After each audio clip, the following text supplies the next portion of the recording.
Futures trading involves substantial risk of loss and may not be suitable for all investors. Hi, everybody. Welcome to Markets on the Move. I'm Marlin Bohling with you. Joining me, of course, is Oliver Sloup of Blue Line Futures. And we're going to take a look at the market action on Friday to wrap up the week, which included some WASD numbers that came out at mid-session. And I have to admit, Oliver, I was kind of watching the markets when those numbers came out, and it caused some turmoil in the markets for quite a while. It was a very choppy, kind of a whipsaw affair, wasn't it, after that?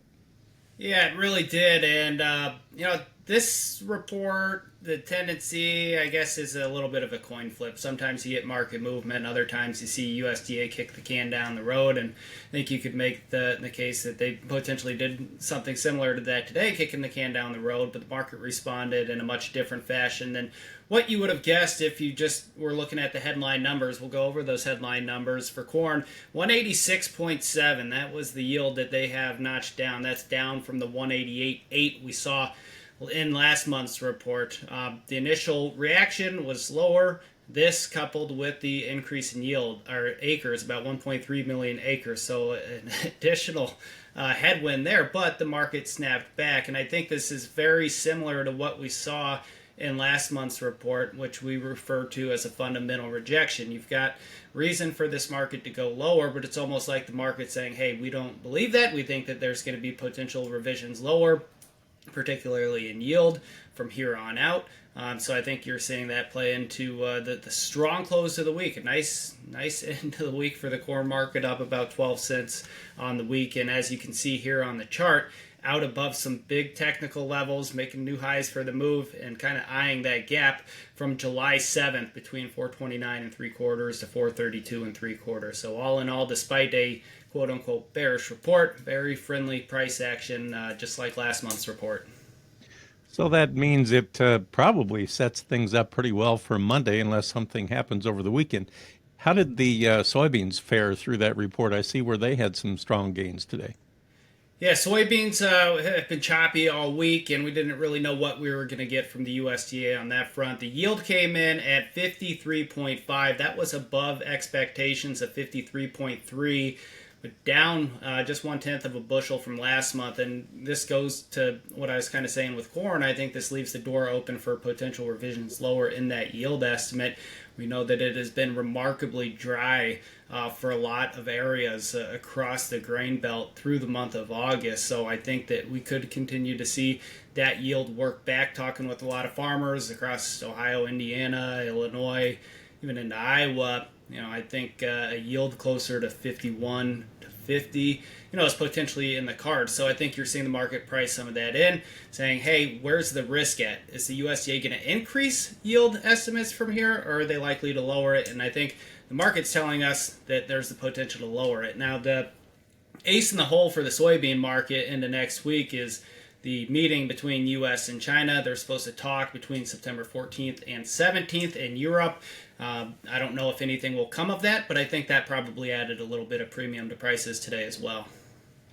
Is it possible that some large end users jumped in the market when it sold off right after the report came out, and that's what pulled it back up out of the fire, if you will? I think that is probably certainly part of the case that we've seen, especially in the corn market. You get that knee-jerk lower, and you need people that, or have people that need to have corn and beans. And so you saw a buyer step in, obviously help prop things up. I think probably more of it was just risk management from funds. Where is the risk at? Is the USDA going to increase yield going forward, or are they going to lower yield? And that ultimately, lends to the final production number. And I think the risk is to the upside in prices and lower for some of those yield estimates that we saw in today's report. Was the report friendly or not for the wheat? The wheat acted for a while like it didn't have any good news there. It didn't. That world ending stocks number, it's a tough hurdle to get out of. We got a lot of wheat to chew through in the world. I think it was a little bit more friendly on the U.S. front. But that global number is definitely going to be something to overcome. Talking with guys this afternoon, I continue to think that wheat does have some potential to perform here, especially if corn and soybeans can continue to hold firm and continue to rally through the back half of the month. I think wheat would potentially have the ability to participate in a rally just on spillover strength and kind of risk management and money flow as a whole. Funds have been short the wheat market for basically 3 years running. You and I have mentioned in the past, volatility in the wheat market is at a 5-year low. So if you're looking for a good risk-reward setup, the options market is a good place to look there, especially for a counter-trend trade. The trend has obviously been lower, sideways to lower over the last month. If you're looking to try to pick a bottom, low volatility, options are a great way to do that. It's hard to be patient in that market. What are you watching for? Maybe a full candle close or two above that downtrend line before you believe it made the turn?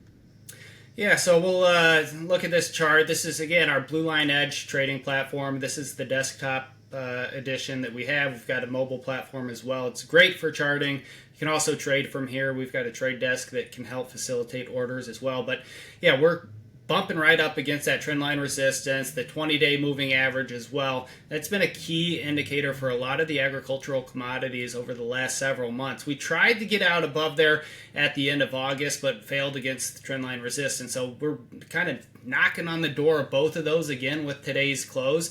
If we can achieve consecutive closes out above the 20-day moving average, 524, 525, I think that takes us back towards the top end of the range, which is the top end of this yellow box. That's going to be the more significant inflection point for the market. That's about 535. Above 535, I don't care what the fundamentals say, things could get very interesting from a technical perspective. Now, while the grain markets actually rallied late in the day, if you look at the cattle market, it fell out of bed later in the day. But it wasn't at exactly the same time as when the grain markets sold off and rebounded. So I don't know if they're related or not. What caused that in the livestock trade? We'll look at cattle here first. Yeah, so we're primarily looking at some of the deferred contracts. We've got the December live cattle contract pulled up here on the chart. Still mostly range bound within yesterday's trading range and within this week's trading range. We did see some pressure in live cattle and feeder cattle at a mid-morning, and I think a lot of that came on the back of rumors that Secretary Rollins was going to be speaking on screwworm later this afternoon. That didn't come with a lot of clarity or details, but obviously if you see that come across the news wires and you're long the market, you may look to tie up some loose ends or at least get some downside exposure to help manage that risk ahead of the weekend. So I think that was part of it. On top of that, you zoom out really over the last 2 weeks. We're 2 weeks removed from the contract highs in live cattle and feeder cattle, and unlike the last several times we've seen pullbacks, this has been rounding out for a while, and we had some significant technical damage done earlier in the week. You and I mentioned that on Wednesday. Break and close below trendline support in the 20-day moving average. That's now going to be resistance until we can see consecutive closes out above there. I think the bears have a little bit of an advantage here. Support in December live cattle. Looking at that red line or the 50-day moving average, that comes in at 228.75. A failure there and potentially sparks another leg lower. So we're kind of trapped in between a rock and a hard place right now between the two moving averages, the 20 on the top and the 50 on the bottom. We need to see which way it goes from there. The cash market probably be a good indicator on that front. And then over on the feeder cattle, similar type of setup, break and close below trendline support in the 20-day, really opened the door. We did see more weakness in the feeders today, which kind of opens the door for a potential retest of these old highs, which is now going to be support, which comes in with the 50-day. That comes in here 338.30 for the November contract. Not a great finish for the week. Now, do you think the lean hogs might have actually been higher if they didn't have the cattle weighing like an anchor around their neck? I think the weakness that we saw in the lean hog market was probably just some profit taking. They've actually had a little bit of an inverse relationship over the last 2 weeks, so I wouldn't read too much into today's weakness as a whole. We just were making new contract highs in that October contract yesterday. I still think this market probably has maybe a little bit more juice to squeeze out of it, but I guess from this point it's what's the risk reward in that market. So I don't know. I guess I have more of a neutralized bias now after this recent run to contract highs and today's failure. If we set back in and get back down near 95, potentially that represents a little bit of a shorter term opportunity. But all in all, I think today's weakness in the hog market largely just profit taking after a nice 2-week run. So the outside market seemed to have a pretty decent day to wrap up the week. What did you think?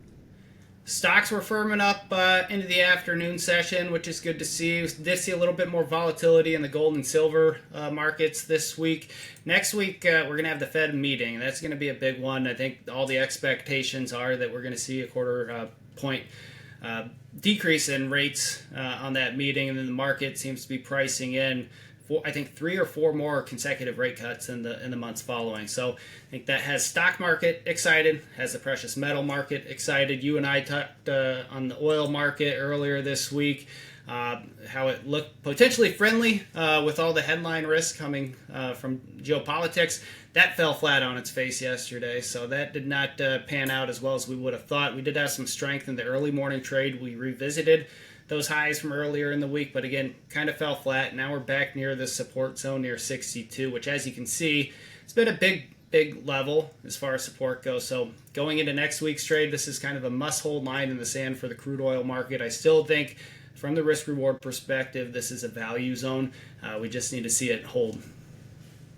Well, I guess if you look at everything overall, if you ignore the livestock trade, it's kind of like the markets have been marching in place for a while now. Yeah.